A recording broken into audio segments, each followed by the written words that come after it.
Bonjour tout le monde, c'est le pourquoi du comment, soyez les bienvenus.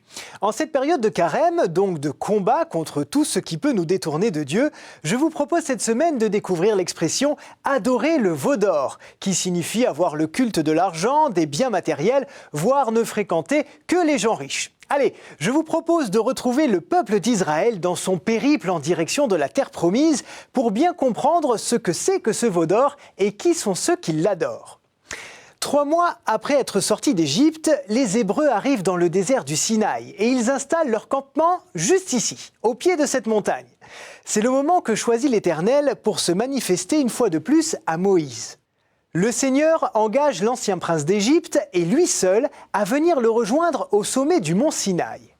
Ce fameux jour, un son de cor résonne dans la vallée. Un épais nuage noir assombrit le ciel, des coups de tonnerre et des éclairs secouent le désert, c'est le signal.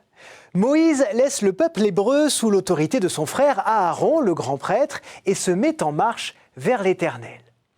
Il gravit la montagne sur laquelle il restera 40 jours et 40 nuits avant que Dieu ne se révèle réellement à lui. Oui, effectivement, ça fait long, quand même. Oui, surtout pour ceux qui attendent en bas. Et justement, pendant que leur leader est sur la montagne, les Hébreux sont un peu perdus, il faut bien le dire.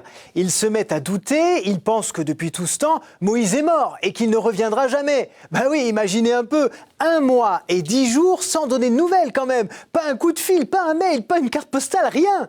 Alors du coup, le peuple se rassemble autour d'Aaron et lui demande de faire un Dieu qui puisse les guider. Le grand prêtre ordonne alors aux femmes et aux enfants de lui donner tous leurs bijoux. Il les fait fondre et réalise le moulage d'un veau en or qu'il place sur un autel. En fait, ce n'est pas vraiment un veau. Le mot veau est déjà une façon de dénigrer ce que font les Hébreux. Il s'agit en réalité d'un taureau, l'une des représentations divines les plus importantes en Égypte et dans tout l'Orient à cette époque. Pendant ce temps, tout en haut du mont Sinaï, Dieu livre à Moïse les lois et les instructions qui guideront la vie sociale et religieuse du peuple d'Israël. Et parmi les 10 paroles, il y en a une qui dit clairement « Tu ne feras pas d'idole ni de représentation quelconque de ce qui se trouve là-haut dans le ciel et tu ne te prosterneras pas devant elle. » Problème, c'est tout à fait ce que sont en train de faire les Hébreux au moment même où leur chef reçoit les tables de la loi. Une fois revenu au campement, ce que découvre Moïse le remplit de colère, le peuple est en train de danser et de prier autour du veau d'or. Fou de rage, il fracasse les tables de la loi sur un rocher, il saisit la statue, la brûle et la réduit en poussière. Son peuple était-il en train d'abandonner leur Dieu et d'en chercher un autre, comme on le dit généralement ? Pas si sûr. Beaucoup d'exégètes pensent que les Hébreux voulaient juste se rassurer, qu'ils voulaient simplement représenter leur Dieu de façon concrète. En tout cas, c'est cet épisode qui a inspiré notre expression.